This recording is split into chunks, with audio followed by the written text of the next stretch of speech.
welcome to Let's Read. Today's Let's Read is The Introduction to Orientalism by Edward Said.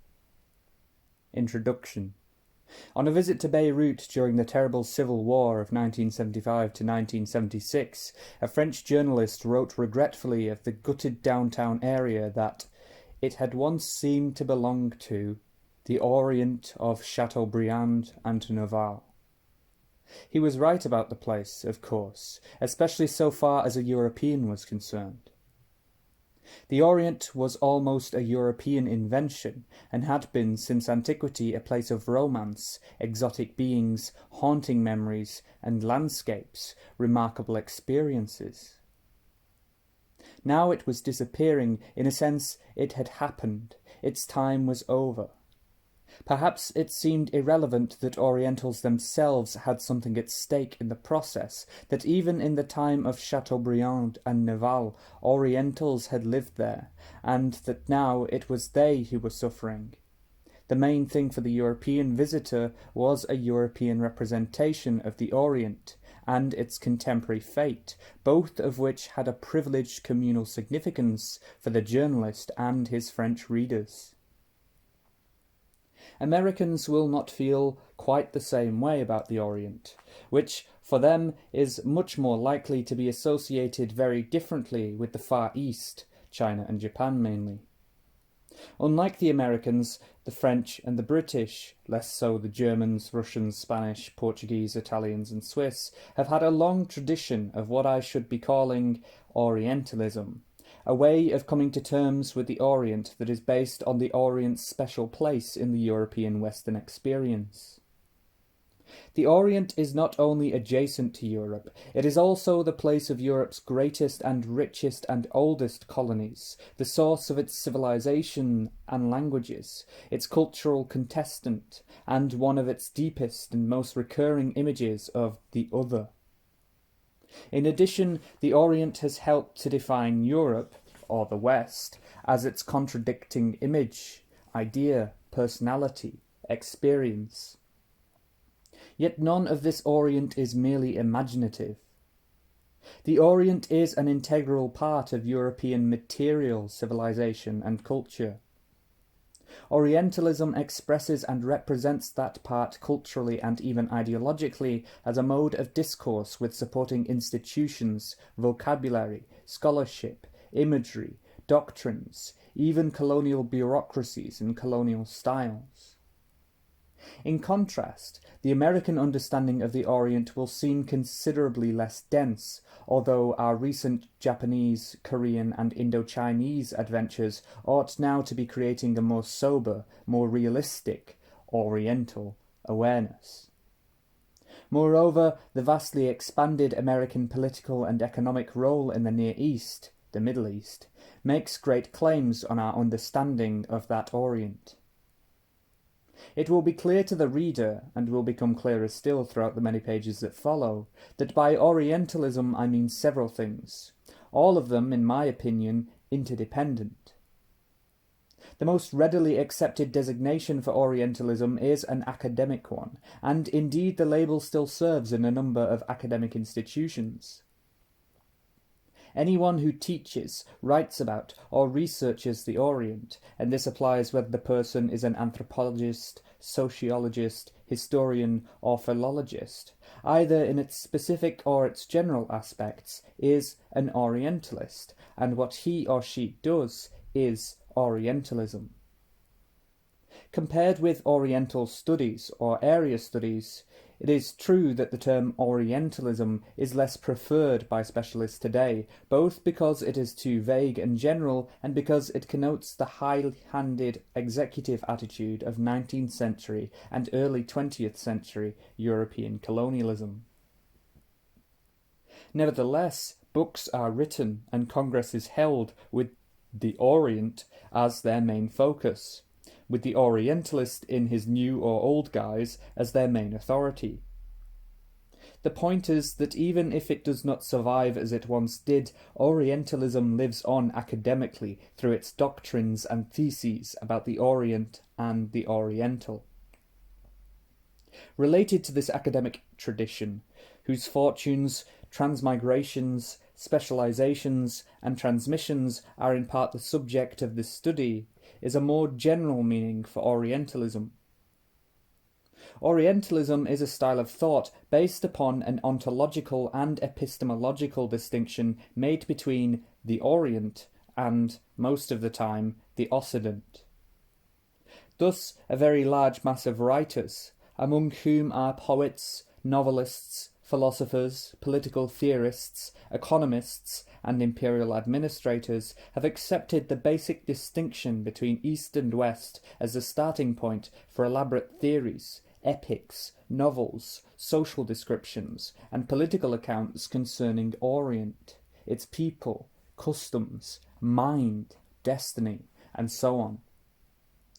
This Orientalism can accommodate Aeschylus, say, and Victor Hugo, Dante, and Karl Marx.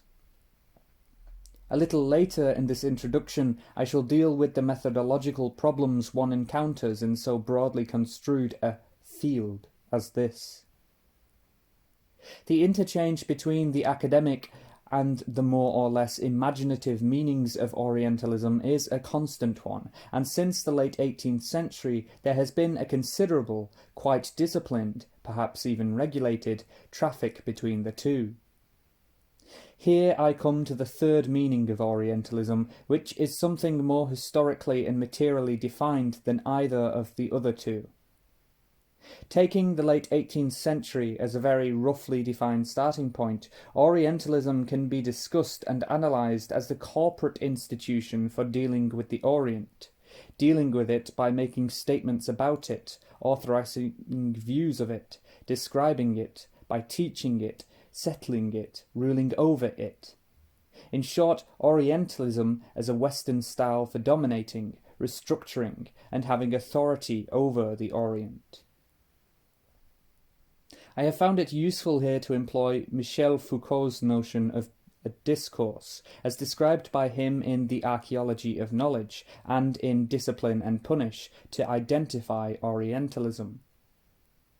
My contention is that, without examining Orientalism as a discourse, one cannot possibly understand the enormously systematic discipline by which European culture was able to manage, and even produce, the Orient politically, sociologically, militarily, ideologically, scientifically, and imaginatively during the post-Enlightenment period.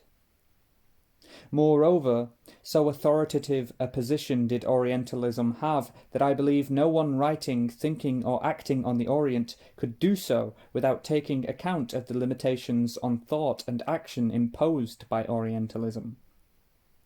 In brief, because of Orientalism, the Orient was not, and is not, a free subject of thought or action.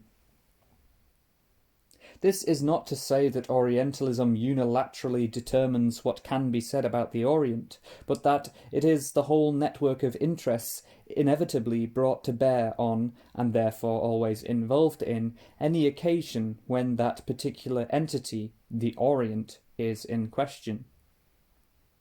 How this happens is what this book tries to demonstrate. It also tries to show that European culture gained in strength and identity by setting itself off against the Orient as a sort of surrogate and even underground self. Historically and culturally there is a quantitative as well as a qualitative difference between the Franco-British involvement in the Orient and, until the period of American ascendancy after World War II, the involvement of every other European and Atlantic power.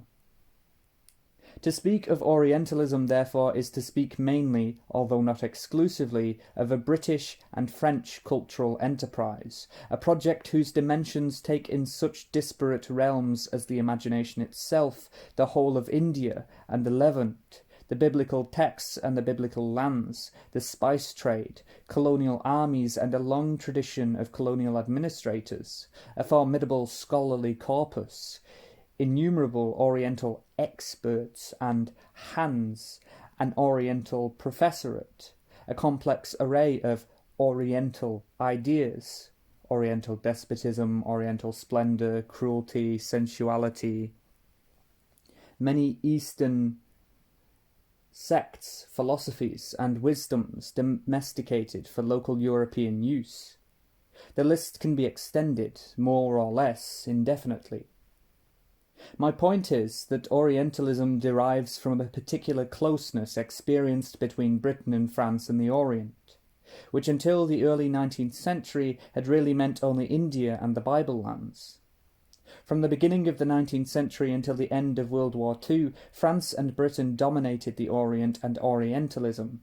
Since World War II, America has dominated the Orient and approaches it as France and Britain once did.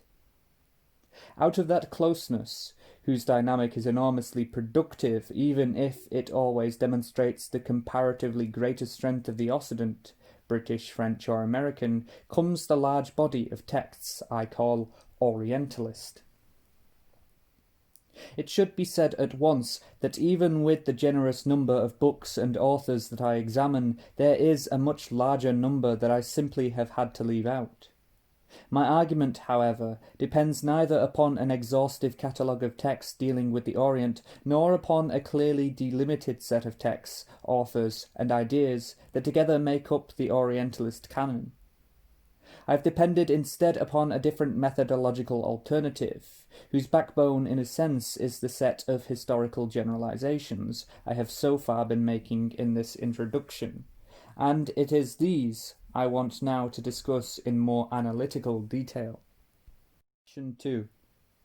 I have begun with the assumption that the Orient is not an inert fact of nature. It is not merely there, just as the Occident itself is not just there either. We must take seriously Vico's great observation that men make their own history, and what they can know is what they have made, and extend it to geography, as both geographical and cultural entities, to say nothing of historical entities, such locales, regions, geographical sectors as Orient and Occident are man-made. Therefore, as much as the West itself, the Orient is an idea that has a history and a tradition of thought, imagery, and vocabulary that have given it reality and presence in and for the West. The two geographical entities thus support and, to an extent, reflect each other. Having said that, one must go on to state a number of reasonable qualifications. In the first place, it would be wrong to conclude that the Orient was essentially an idea or a creation with no corresponding reality. When Disraeli said in his novel Tancred that the East was a career, he meant that to be interested in the East was something bright young Westerners would find to be an all-consuming passion. He should not be interpreted as saying that the East was only a career for Westerners. There were, and are, cultures and nations whose location is in the East, and their lives, histories, and customs have a brute reality obviously greater than anything that could be said about them in the West. About that fact, this study of Orientalism has very little to contribute, except to acknowledge it tacitly. But the phenomenon of Orientalism as I study it here deals principally not with a correspondence between Orientalism and Orient, but with the internal consistency of Orientalism and its ideas about the Orient, the East as a career, despite or beyond any correspondence, or lack thereof, with a real Orient. My point is that Disraeli's statement about the East refers mainly to that created consistency, that regular constellation of ideas as the pre-eminent thing about the Orient, and not to its mere being, as Wallace Stevens' phrase has it. A second qualification is that ideas, cultures, and histories cannot seriously be understood or studied without their force, or more precisely their configurations of power also being studied. To believe that the Orient was created, or as I call it, orientalized, and to believe that such things happen simply as a necessity of the imagination is to be disingenuous. The relationship between Occident and Orient is a relationship of power, of domination, of varying degrees of a complex hegemony, and is quite accurately indicated in the title of K. M. Panikar's classic, Asia and Western Dominance. The Orient was orientalized, not only because it was discovered to be oriental, in all those ways considered commonplace by an average 19th century European, but also because it could be, that is, submitted to being, made oriental. There is very little consent to be found, for example, in the fact that Flaubert's encounter with an Egyptian courtesan produced a widely influential model of the Oriental woman. She never spoke of herself, she never represented her emotions, presence, or history. He spoke for and represented her. He was foreign, comparatively wealthy, male, and these were historical facts of domination that allowed him not only to possess Küçük Hanem physically, but to speak for her, and tell his readers in what way she was typically Oriental. My argument is that Flaubert's situation of strength in relation to Küçük Hanem was not an isolated instance. It fairly stands for the pattern of relative strength between East and West, and the discourse about the Orient that it enabled. This brings us to a third qualification. One ought never to assume that the structure of Orientalism is nothing more than a structure of lies or myths which, were the truth about them to be told, would simply blow away. I myself believe that Orientalism is more particularly valuable as a sign of European Atlantic power over the Orient than it is a verdict discourse about the Orient, which is what, in its academic or scholarly form, it claims to be. Nevertheless, what we must respect and try to grasp is a sheer knitted-together strength of Orientalist discourse, its very close ties to the enabling socio-economic and political institutions, and its redoubtable durability. After all, any system of ideas that can remain unchanged as teachable wisdom in academies, books, congresses, universities, foreign service institutes, from the period of Ernest Renan in the late 1840s until the present in the United States, must be something more formidable than a mere collection of lies. Orientalism, therefore, is not an airy European fantasy about the Orient, but a created body of theory and practice in which, for many generations, there has been a considerable material investment. Continued investment made Orientalism as a system of knowledge about the Orient an accepted grid for filtering through the Orient into Western consciousness, just as that same investment multiplied, indeed made truly productive, the statements proliferating out from Orientalism into the general culture. Gramsci has made the useful analytic distinction between civil and political society, in which the former is made up of voluntary, or at least rational and non-coercive, affiliations like schools, families, and unions, the latter of state institutions, the army, police, the central bureaucracy, whose role in the polity is to direct domination. Culture, of course, is to be found operating within civil society, where the influence of ideas, of institutions, and of other persons works not through domination, but by what Gramsci calls consent. In any society not totalitarian, then, certain cultural forms predominate over others, just as certain ideas are more influential than others. The form of this cultural leadership is what Gramsci has identified as hegemony, an indispensable concept for any understanding of cultural life in the industrial West. It is hegemony, or rather the result of cultural hegemony at work, that gives Orientalism the durability and the strength I have been speaking about so far. Orientalism is never far from what Denis Hay has called the idea of Europe, a collective notion identifying us, Europeans, as against all those non-Europeans, and indeed it can be argued that the major component in European culture is precisely what made that culture hegemonic, both in and outside Europe. the idea of European identity as a superior one in comparison with all the non-European peoples and cultures. There is, in addition, the hegemony of European ideas about the Orient themselves, reiterating European superiority over Oriental backwardness, usually overriding the possibility that a more independent or more skeptical thinker might have had different views on the matter.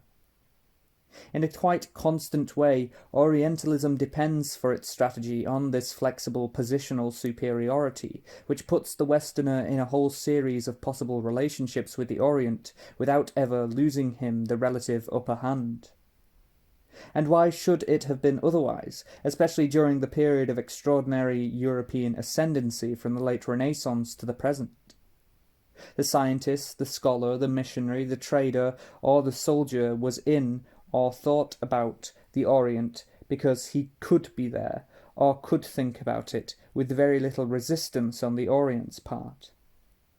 Under the general heading of knowledge of the Orient, and within the umbrella of Western hegemony over the Orient during the period from the end of the 18th century, there emerged a complex Orient suitable for study in the academy, for display in the museum, for reconstruction in the colonial office, for theoretical illustration in anthropological, biological, linguistic, racial, and historical theses about mankind and the universe, for instances of economic and sociological theories of development, revolution, cultural personality, national or religious character.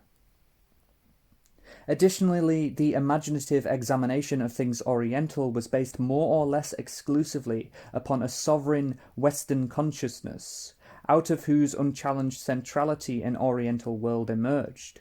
First according to general ideas about who or what was an Oriental, then according to a detailed logic governed not simply by empirical reality, but by a battery of desires, repressions, investments, and projections. If we can point to great Orientalist works of genuine scholarship like Sylvestre de Sassy's Chrestomonte Arabe, or Edward Williams Lane's account of the manners and customs of the modern Egyptians, we need also to note that Renan's and Gobineau's racial ideas came out of the same impulse, as did a great many Victorian pornographic novels. See the analysis by Stephen Marcus of The Lustful Turk.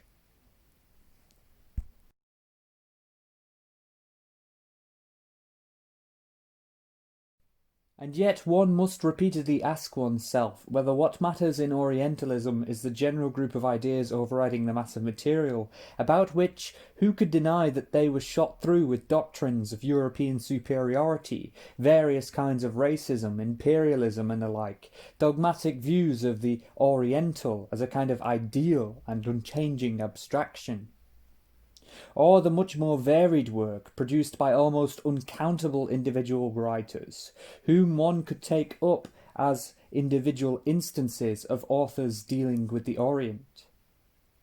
In a sense, the two alternatives, general and particular, are really two perspectives on the same material. In both instances, one would have to deal with pioneers in a field like William Jones, with great artists like Nerval or Flaubert. And why would it not be possible to employ both perspectives together, or one after the other? Isn't there an obvious danger of distortion of precisely the kind that academic Orientalism has always been prone to, if either too general or too specific a level of description is maintained systematically?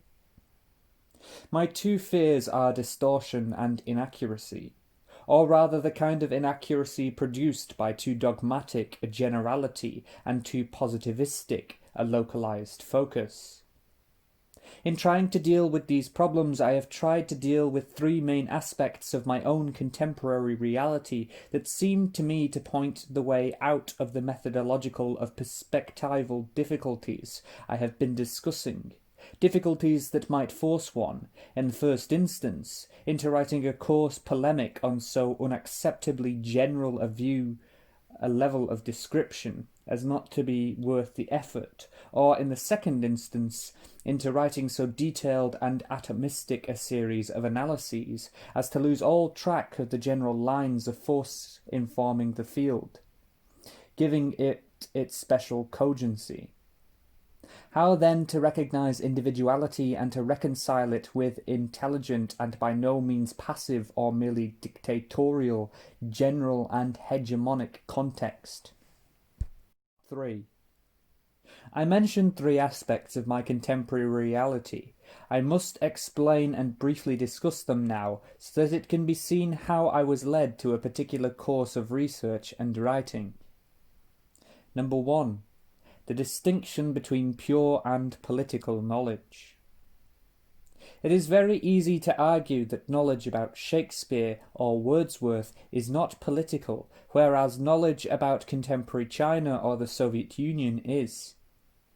My own formal and professional designation is that of humanist, a title which indicates the humanities as my field, and therefore the unlikely eventuality that there might be anything particularly political about what I do in that field. Of course, all these labels and terms are quite unnuanced as I use them here, but the general truth of what I am pointing to is, I think, widely held. One reason for saying that a humanist who writes about Wordsworth, or an editor whose speciality is Keats, is not involved in anything political, is that what he does seems to have no direct political effect upon reality in the everyday sense.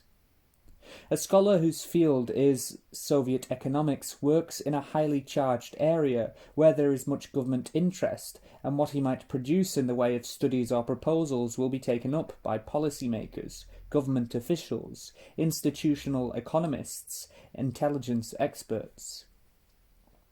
The distinction between humanists and persons whose work has policy implications or political significance can be broadened further by saying that the former's ideological colour is a matter of incidental importance to politics, although possibly of great moment to his colleagues in the field, who may object to his Stalinism or fascism or too easy liberalism, whereas the ideology of the latter is woven directly into his material. Indeed, economics, politics, and sociology in the modern economy are ideological sciences, and therefore taken for granted as being political. Nevertheless, the determining impingement on most knowledge produced in the contemporary West, and here I speak mainly about the United States, is that it be non-political, that is, scholarly, academic, impartial, above partisan or small-minded doctrinal belief. One can have no quarrel with such an ambition in theory, perhaps, but in practice the reality is much more problematic. No one has ever devised a method for detaching the scholar from the circumstances of life, from the fact of his involvement, conscious or unconscious, with a class, a set of beliefs, a social position, or from the mere activity of being a member of society. These continue to bear on what he does professionally, even though naturally enough his research and its fruits do attempt to reach a level of relative freedom from the inhibitions and the restrictions of brute, everyday reality. For there is such a thing as knowledge that is less rather than more, partial than the individual, with his entangling and distracting life circumstances, who produces it. Yet this knowledge is not therefore automatically non-political. Whether discussions of literature or of classical philology are fraught with or have unmediated political significance is a very large question that I have tried to treat in some detail elsewhere. What I am interested in doing now is suggesting how the general liberal consensus that true knowledge is fundamentally non-political, and conversely that overtly political knowledge is not true knowledge, obscures the highly, if obscurely organised, political circumstances obtaining when knowledge is produced.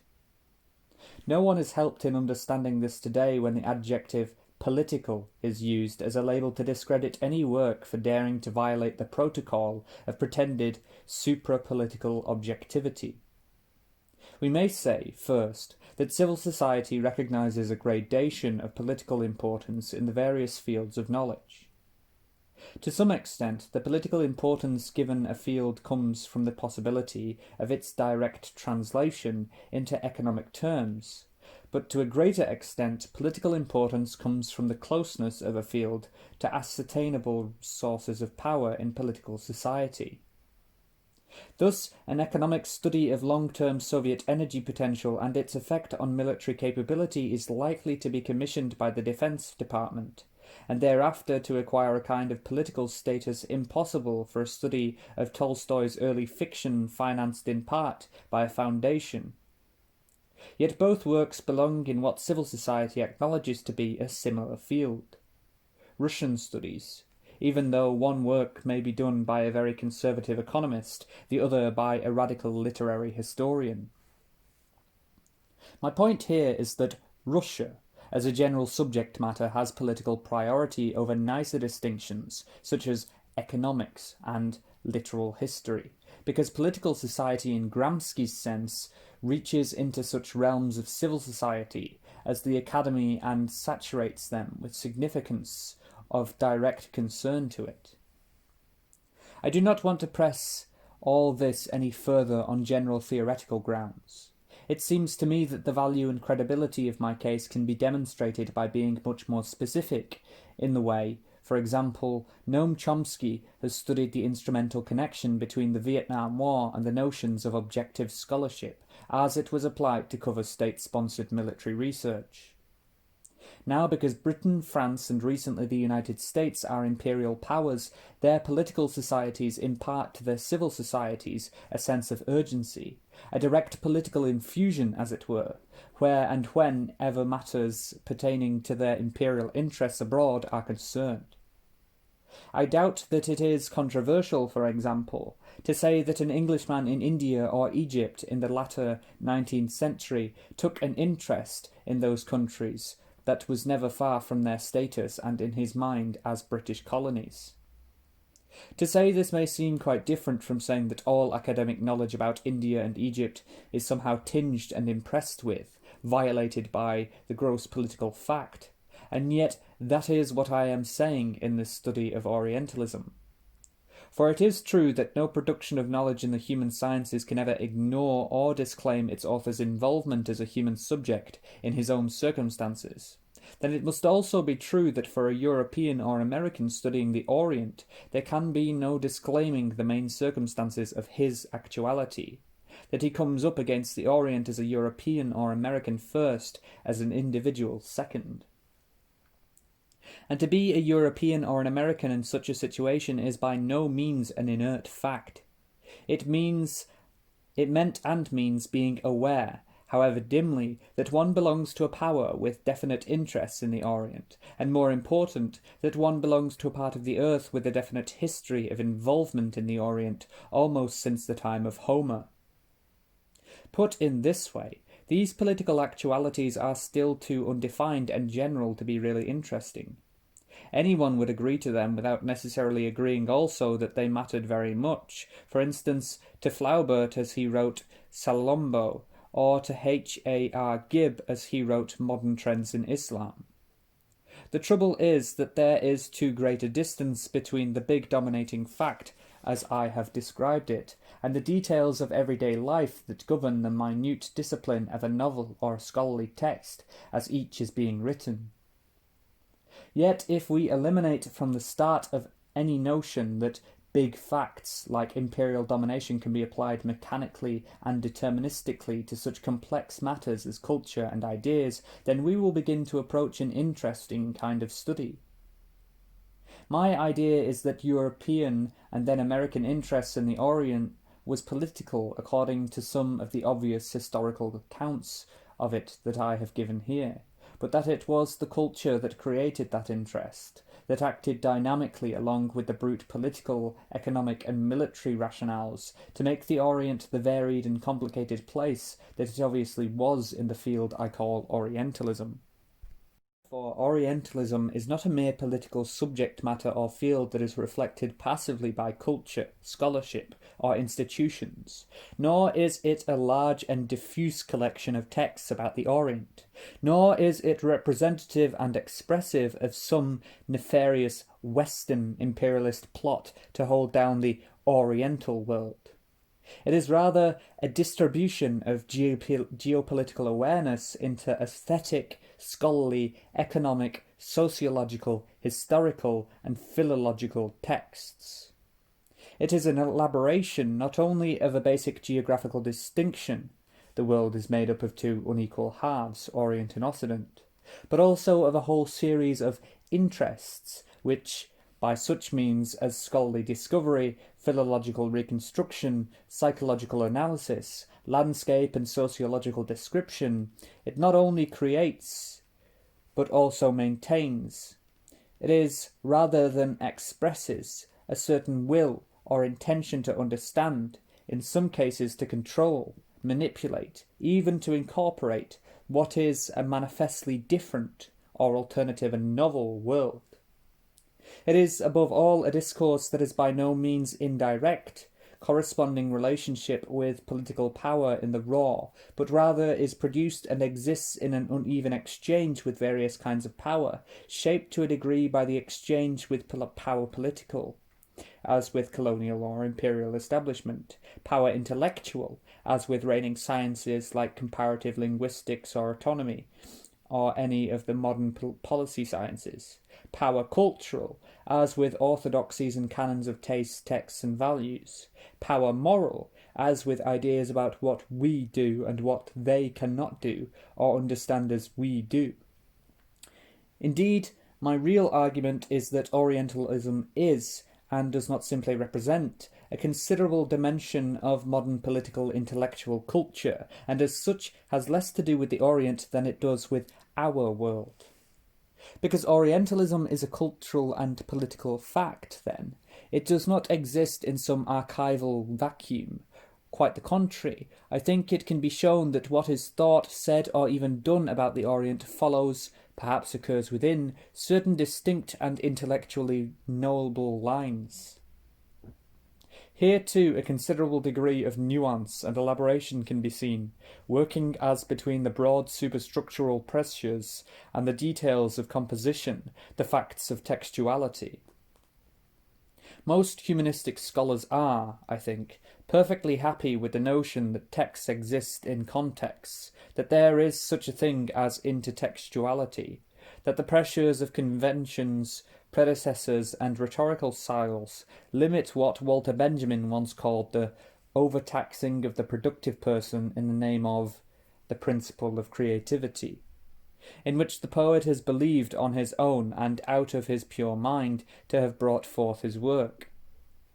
Yet there is a reluctance to allow that political, institutional and ideological constraints act in the same manner on the individual author.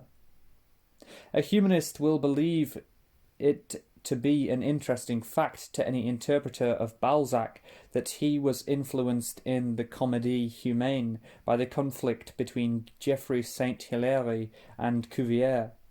But the same sort of pressure on Balzac of deeply reactionary monarchism is felt in some vague way to demean his literary genius, and therefore to be less worth serious study. Similarly, as Harry Bracken has been tirelessly showing, philosophers will conduct their discussions of Locke, Hume, and empiricism without ever taking into account that there is an explicit connection in these classic writers between their philosophic doctrines and racial theory, justifications of slavery, or arguments for colonial exploitation. These are common enough ways by which contemporary scholarship keeps itself pure. Perhaps it is true that most attempts to rub culture's nose in the mud of politics has been crudely iconoclastic. Perhaps also the social interpretation of literature in my own field has simply not kept up with the enormous technical advances in detailed textual analysis.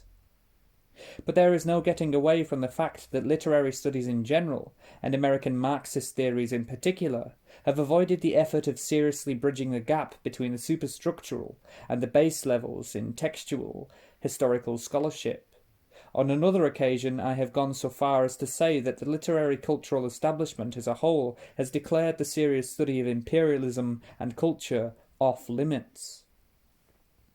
For Orientalism brings one up directly against that question, that is, to realizing that political imperialism governs an entire field of study, imagination, and scholarly institutions in such a way as to make its avoidance an intellectual and historical impossibility.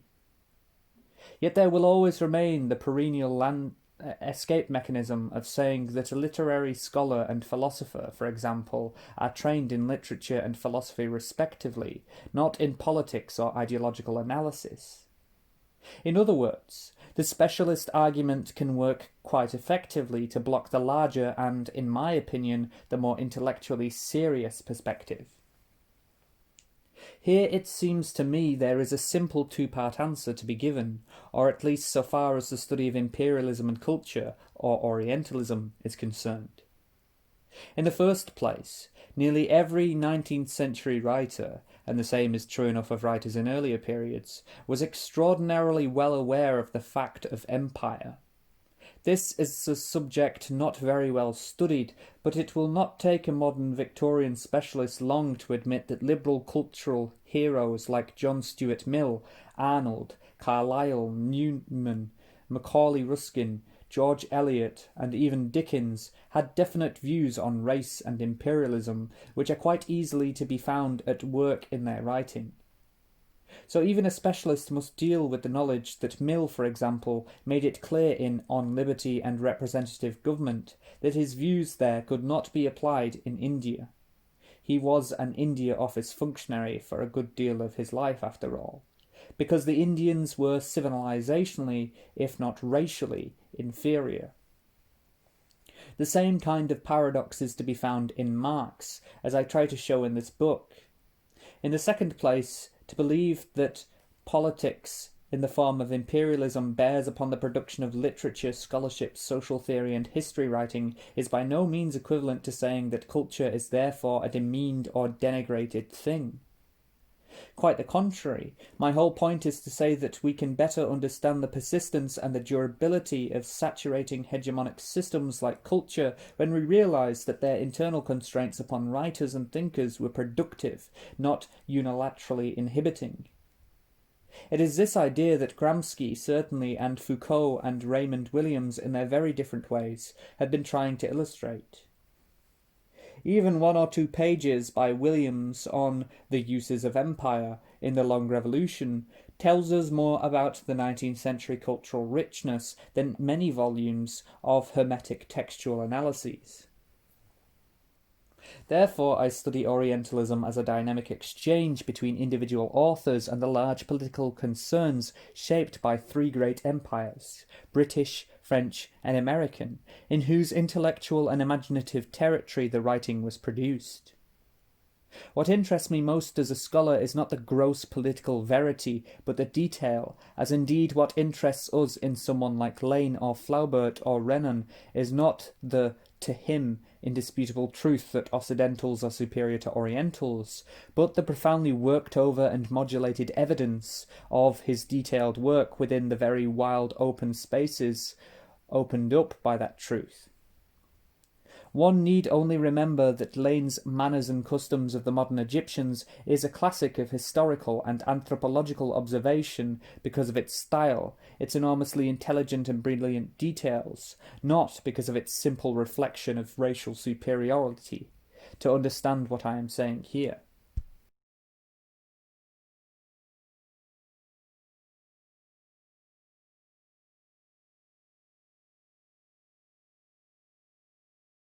The kind of political questions raised by Orientalism, then, are as follows. What other sorts of intellectual, aesthetic, scholarly, and cultural energies went into the making of an imperialist tradition like the Orientalist one?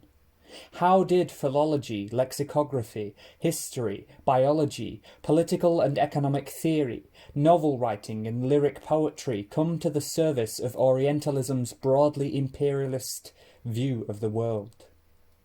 What changes, modulations, refinements, even revolutions take place within Orientalism?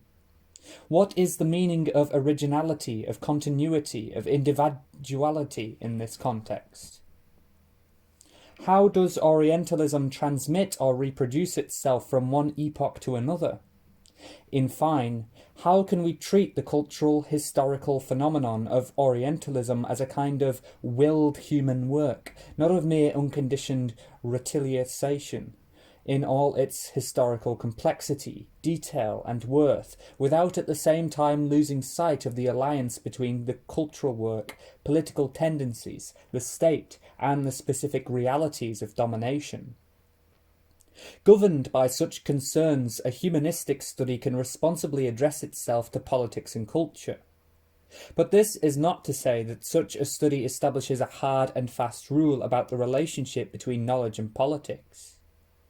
My argument is that each humanistic investigation must formulate the nature of that connection in the specific context of the study, the subject matter, and its historical circumstances. Number 2. The methodological question. In a previous book, I gave a good deal of thought and analysis to the methodological importance for work in the human sciences of finding and formulating a first step, a point of departure, a beginning principle. A major lesson that I learned and tried to present was that there is no such thing as a merely given or simply available starting point. Beginnings have to be made for each project in such a way as to enable what follows from them. Nowhere in my experience has the difficulty of this lesson been more consciously lived than in this study of Orientalism. The idea of beginning, indeed the act of beginning, necessarily involves an act of delimitation by which something is cut out of a great mass of material, separated from the mass, and made to stand for, as well as be, a starting point, a beginning.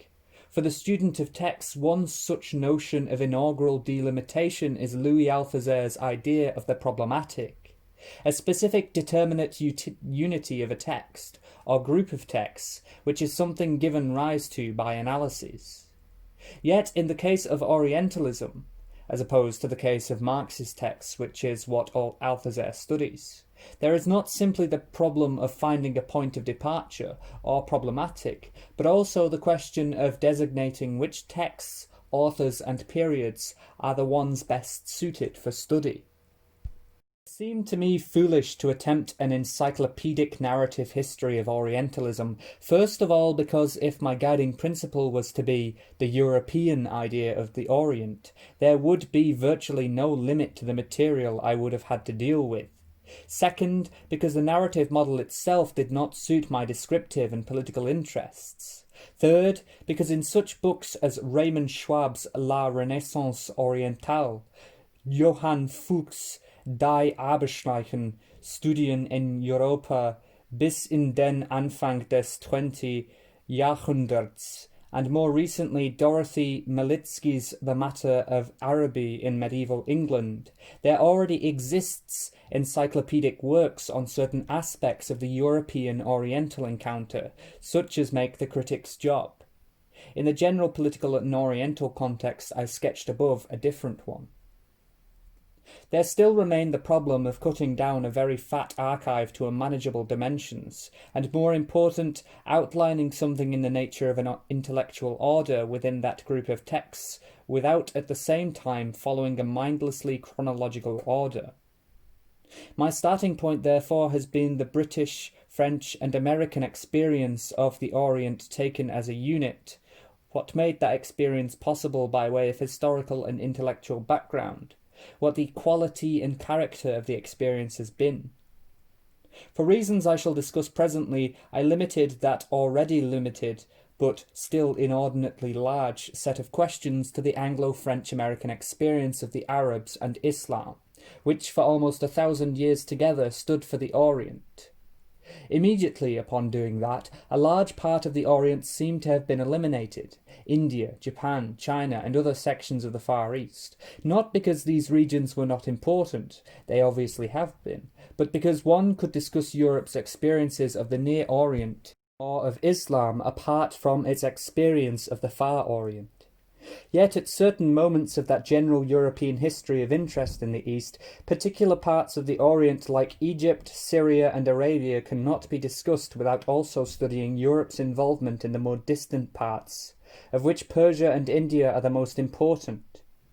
A notable case in point is the connection between Egypt and India, as far as 18th and 19th century Britain was concerned. Similarly, the French role in deciphering the Zend Avesta, the preeminence of Paris as a centre of Sanskrit studies during the first decade of the 19th century, the fact that Napoleon's interest in the Orient was contingent upon his sense of the British role in India.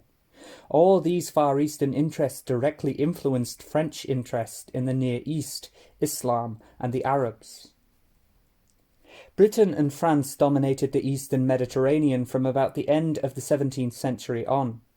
Yet my discussion of that domination and systematic interest does not do justice to a. the important contributions to Orientalism of Germany, Italy, Russia, Spain and Portugal, and b. the fact that one of the important impulses towards the study of the Orient in the 18th century was a revolution in biblical studies, stimulated by such variously interesting pioneers as Bishop Lowth, Eichhorn, Herder and Michaelis. In the first place, I had to focus rigorously upon the British, French, and later the American material because it seemed inescapably true not only that Britain and France were the pioneer nations in the Orient and in Oriental studies, but that these vanguard positions were held by virtue of the two greatest colonial networks in the pre-20th century history. The American Oriental position since World War II has fit, I think, quite self-consciously in the places excavated by the two earlier European powers. Then, too, I believed that the sheer quality, consistency and mass of British, French and American writing on the Orient lifts it above the doubtless crucial work done in Germany, Italy, Russia and elsewhere. But I think that it is also true that the major steps in Oriental scholarship were first taken in either Britain and France, then elaborated on by the Germans. Silvestre de Sacy, for example, was not only the first modern and institutional European Orientalist who worked on Islam, Arabic literature, the Druze religion, and Sassanid Persia. He was also a teacher of Champollion and of Franz Bopp, the founder of German comparative linguistics. A similar claim of priority and subsequent preeminence can be made for William Jones and Edward William Lane. In the second place, and here the failings of my study for Orientalism are made up for, has been some important recent work on the background in biblical scholarship to the rise of what I have called modern Orientalism. The best and the most illuminatingly relevant is E.S. Schaffer's impressive Kubla Khan and The Fall of Jerusalem, an indispensable study of the origins of Romanticism and of the intellectual activity underpinning a great deal of what goes on in Coleridge, Browning, and in George Eliot. To some degree, Schaffer's work refines upon the outlines provided in Schwab, by articulating the material of relevance to be found in the German biblical scholars and using that material to read, in an intelligent and always interesting way, the work of three major British writers. Yet what is missing in the book is some sense of the political as well as ideological edge given the Oriental material by the British and French writers I am principally concerned with. In addition, unlike Schaffer, I attempt to elucidate subsequent developments in academic as well as literary Orientalism that bear on the connection between British and French Orientalism on the one hand, and the rise of an explicitly colonial-minded imperialism on the other. Then, too, I wish to show how all these earlier matters are reproduced more or less in American Orientalism after the Second World War. Nevertheless, there is a possibility misleading aspect to my study, where, aside from an occasional reference, I do not exhaustively discuss the German developments after the inaugural period dominated by Sacy. Any work that seeks to provide an understanding of academic Orientalism and pays little attention to scholars like Steinthal, Müller, Becker, Goldziher, Brockelmann, Noldecker, to mention only a handful, needs to be reproached, and I freely reproach myself. I particularly regret not taking more account of the great scientific prestige that accrued to German scholarship by the middle of the 19th century, whose neglect was made into a denunciation of insular British scholars by George Eliot. I have in mind Eliot's unforgettable portrait of Mr. Casaubon in Middlemarch. One reason Casaubon cannot finish his Key to All Mythologies is, according to his young cousin Will Ladislaw, that he is unacquainted with German scholarship. For not only has Casaubon chosen a subject as changing as chemistry, new discoveries are constantly making new points of view, he is undertaking a job similar to a refutation of Paracelsus, because he is not an Orientalist, you know. Eliot was not wrong in implying that by about 1830, which is when Middlemarch is set, German scholarship had fully attained its European preeminence.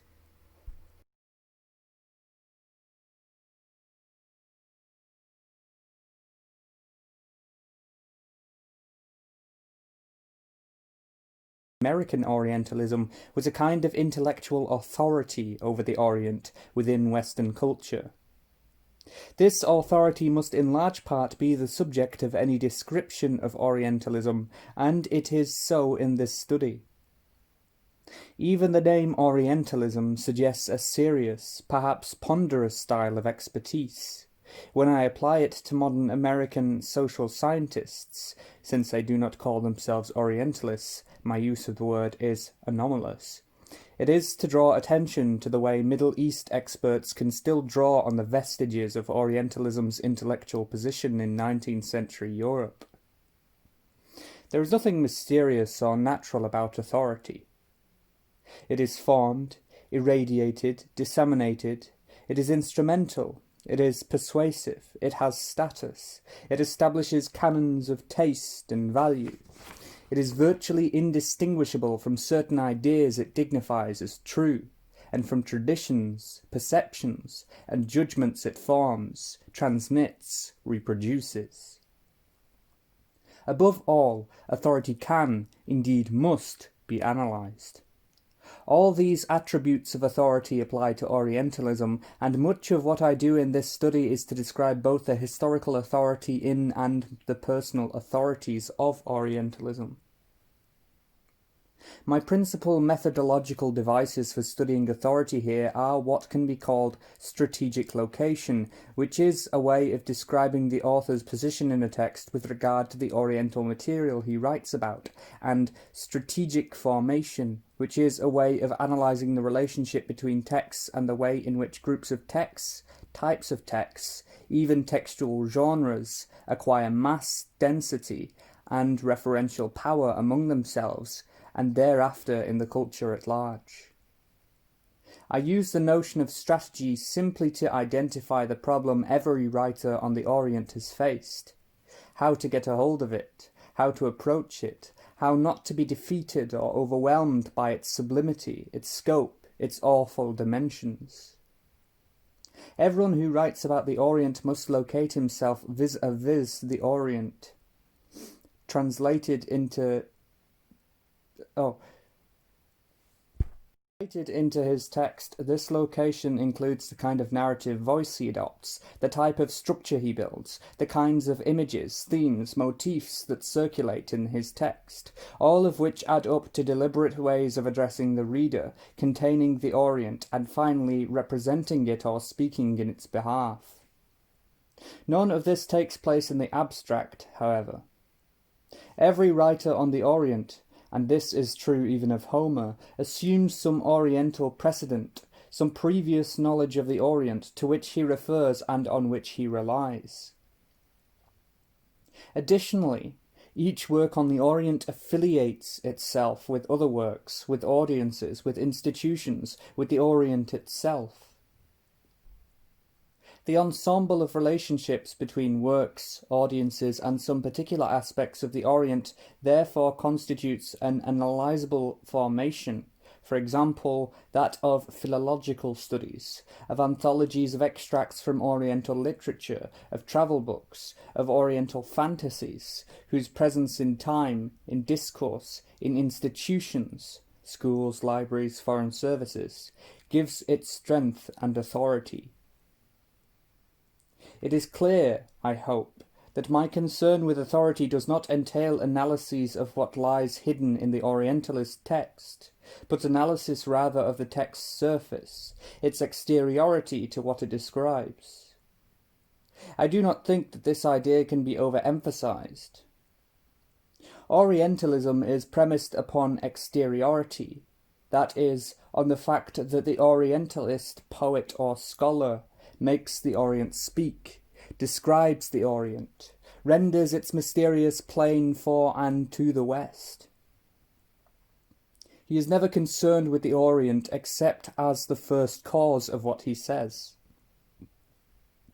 What he says and writes by virtue of the fact that it is said or written is meant to indicate that the Orientalist is outside the Orient, both as an existential and as a moral fact.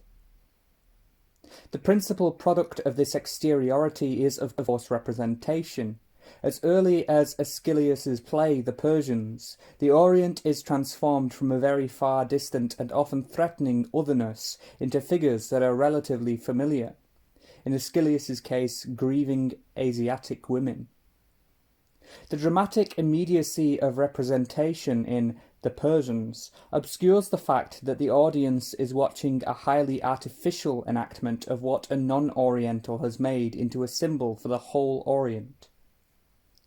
My analysis of the Orientalist text, therefore, places emphasis on the evidence, which is by no means invisible, for such representations as representations, not as natural depictions of the Orient.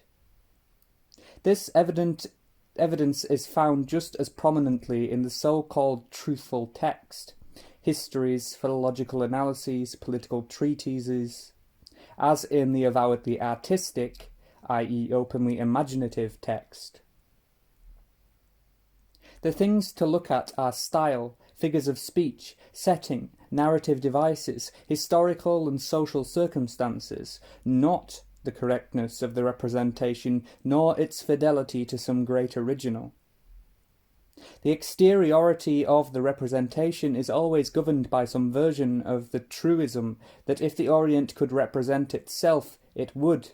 Since it cannot, the representation does the job for the West, and faute de mieux for the poor Orient.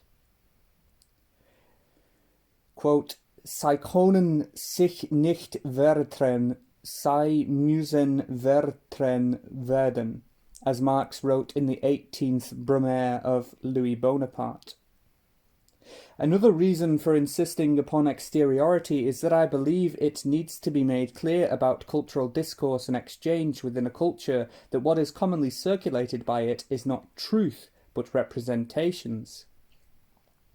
It hardly needs to be demonstrated, again, that language itself is a highly organized and encoded system, which employs many devices to express, indicate, exchange messages and information, represent, and so forth. In any instance of at least written language, there is no such thing as a delivered presence, but a represence, or a representation. The value, efficacy, strength, apparent veracity of a written statement about the Orient therefore relies very little, and cannot instrumentally depend, on the Orient as such. On the contrary, the written statement is a presence to the reader by virtue of its having excluded, displaced, made supererogatory any such real thing as the Orient. Thus all of Orientalism stands forth and away from the Orient. That Orientalism makes sense at all depends more on the West than on the Orient, and this sense is directly indebted to various Western techniques of representation that make the Orient visible, clear, there in discourse about it. And these representations rely upon institutions, traditions, conventions, agreed upon codes of understanding for their effects, not upon a distant and amorphous Orient. The difference between representations of the Orient before the last third of the 18th century and those after it, that is, those belonging to what I call modern Orientalism, is that the range of representations expanded enormously in the later period. It is true that after William Jones and Anquetil Duperron, and after Napoleon's Egyptian expedition, Europe came to know the Orient more scientifically, to live in it with greater authority and discipline than ever before. But what mattered to Europe was the expanded scope and the much greater refinement given its techniques for receiving the Orient. When around the turn of the 18th century the Orient definitively revealed the age of its languages, thus outdating Hebrew's divine pedigree, it was a group of Europeans who made the discovery, passed it on to the other scholars, and preserved the discovery in the new science of Indo-European philology. A new powerful science for viewing the linguistic Orient was born, and with it, as Foucault has shown in The Order of Things, a whole web of related scientific interests. Similarly, William Beckford, Byron, Goethe, and Hugo restructured the Orient by their art and made its colours, lights, and people visible through their images, rhythms, and motifs. At most, the real Orient provoked a writer to his vision. It rarely guided it.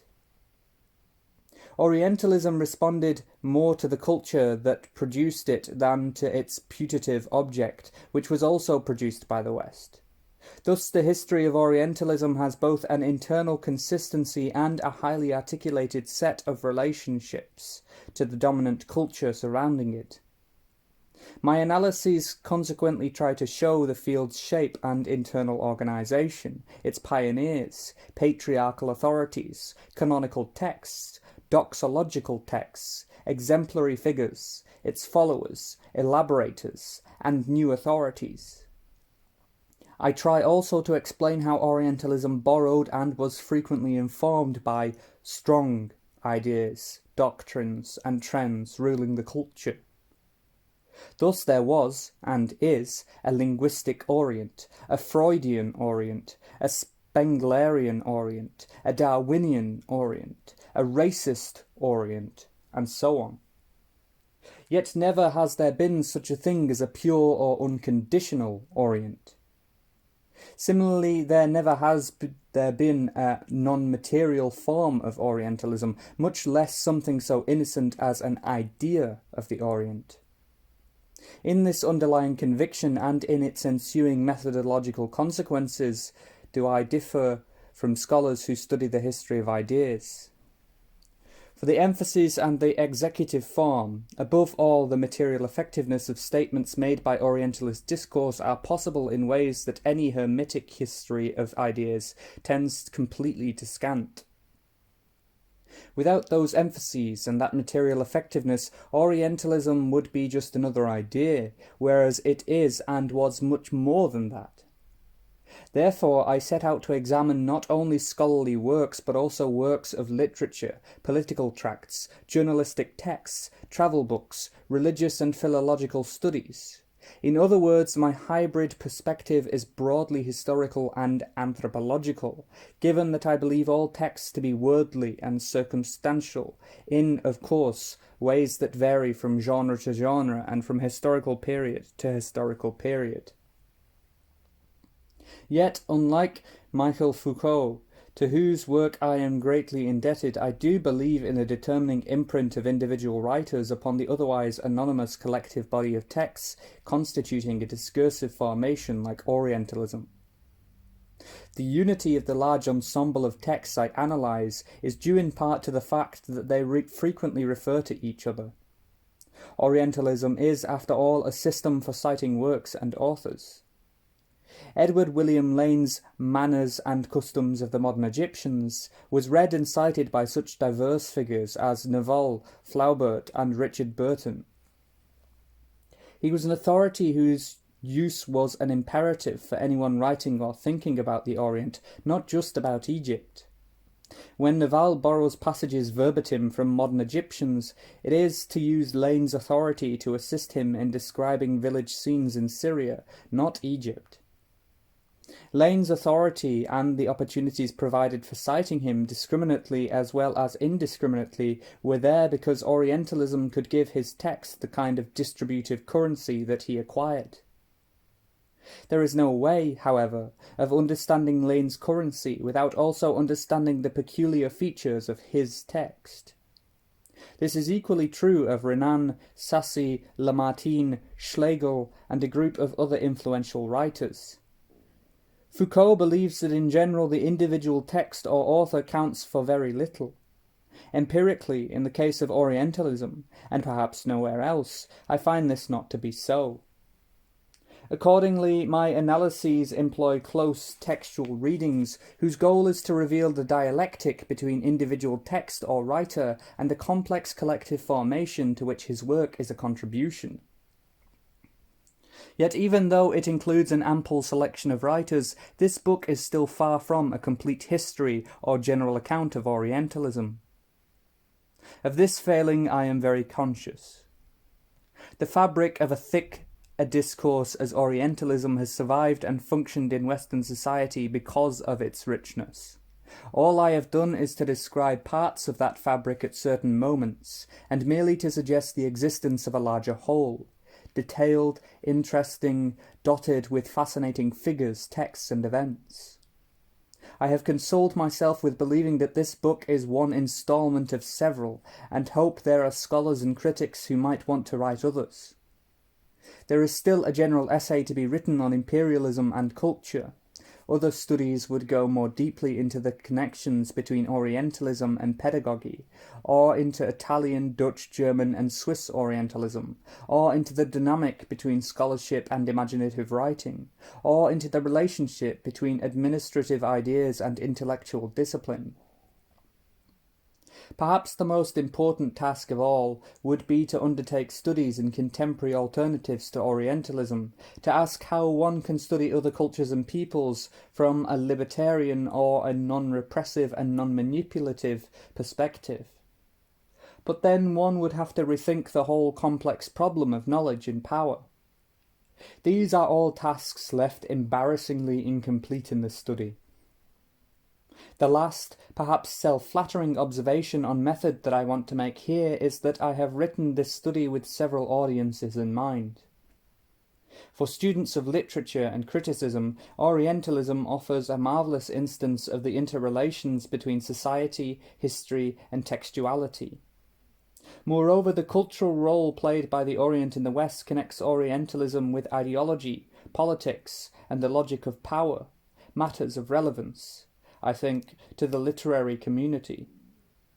For contemporary students of the Orient, from university scholars to policymakers, I have written with two ends in mind. One, to present their intellectual genealogy to them in a way that has not been done. Two, to criticise, with the hope of stirring discussion, the often unquestioned assumptions on which their work for the most part depends. For the general reader, the study deals with matters that always compel attention, all of them connected not only with Western conceptions and treatments of the other, but also with the singularly important role played by Western culture in what Visso called the world of nations. Lastly, for readers in the so-called Third World, this study proposes itself as a step towards an understanding, not so much of Western politics and of the non-Western world in those politics, as of the strength of Western cultural discourse, a strength too often mistaken as merely decorative or superstructural. My hope is to illustrate the formidable structure of cultural domination and, specifically for formerly colonialized peoples, the dangers and temptations of employing this structure upon themselves or upon others. The 3 long chapters and 12 shorter units into which this book is divided are intended to facilitate exposition as much as possible. Chapter 1, the scope of Orientalism, draws a large circle around all the dimensions of the subject, both in terms of historical time and experiences in terms of philosophical and political themes. Chapter 2, Orientalist Structures and Restructures, attempts to retrace the development of modern Orientalism by a broadly chronological description, and also by the description of a set of devices common to the work of important poets, artists and scholars. Chapter 3, Orientalism Now, begins where its predecessors left off, at around 1870. This is the period of great colonial expansion into the Orient, and it culminates in World War II. The very last section of Chapter 3 characterises a shift from British and French to American hegemony. I attempt there finally to sketch the present intellectual and social realities of Orientalism in the United States. 3. The personal dimension. In the prison notebooks, Gramsci states, "The starting point of critical elaboration is the consciousness of what one really is, and is knowing thyself, as a product of the historical process to date, which has deposited in you an infinity of traces without leaving an inventory." The only available English translation inexplicably leaves Gramsci's comment at that, whereas in fact Gramsci's Italian text concludes by adding, "Therefore it is imperative at the outset to compile such an inventory." Much of the personal investment in this study derives from my awareness of being an Oriental, as a child growing up in 2 British colonies. All of my education in those colonies, Palestine and Egypt, and in the United States, has been Western, and yet that deep early awareness has persisted. In many ways, my study of Orientalism has been an attempt to inventory the traces upon me, the Oriental subject, of the culture whose domination has been so powerful a factor in the life of all Orientals. This is why, for me, the Islamic Orient has had to be the centre of attention. Whether what I have achieved is the inventory prescribed by Gramsci is not for me to judge, though I have felt it important to be conscious of trying to produce one. Along the way, as severely and as rationally as I have been able, I have tried to maintain a critical consciousness, as well as employing those instruments of historical, humanistic and cultural research, of which my education has made me the fortunate beneficiary. In none of that, however, have I ever lost hold of my cultural reality of the personal involvement in having been constituted as an Oriental. The historical circumstances making such a study possible are fairly complex, and I can only list them schematically here.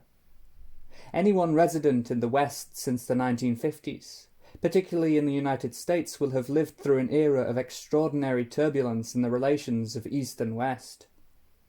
No one will have failed to note how East has always signified danger and threat during this period, even as it has meant the traditional Orient as well as Russia. In the universities, a growing establishment of area studies programs and institutes has made the scholarly study of the Orient a branch of national policy. Public affairs in this country include a healthy interest in the Orient, as much for its strategic and economic importance as for its traditional exoticism. If the world has become immediately accessible to a Western citizen living in the electronic age, the Orient too has drawn nearer to him, and is now less a myth perhaps than a place crisscrossed by Western, especially American, interests. One aspect of the electronic postmodern world is that there has been a reinforcement of the stereotypes by which the Orient is viewed. Television, the films, and all the media's resources have forced information into more and more standardized molds. So far as the Orient is concerned, standardization and cultural stereotyping have intensified the hold of the 19th century academic and imaginative demonology of the mysterious Orient. This is nowhere more true than in the ways by which the Near East is grasped. 3 things have contributed to making even the simplest perception of the Arabs and Islam into a highly politicized, almost raucous matter. 1. The history of popular anti-Arab and anti-Islamic prejudice in the West, which is immediately reflected in the history of Orientalism. 2. The struggle between the Arabs and Israeli Zionism, and its effect upon American Jews as well as upon the liberal culture and the population at large.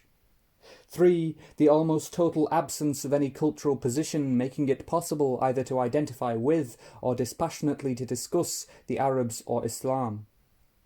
Furthermore, it hardly needs saying that because the Middle East is now so identified with great power politics, oil, economics, and the simple-minded dichotomy of freedom-loving, democratic Israel and evil, totalitarian and terroristic Arabs, the chances of anything like a clear view of what one talks about in talking about the Near East are depressingly small.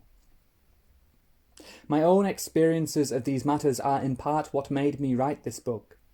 The life of an Arab Palestinian in the West, particularly in America, is disheartening.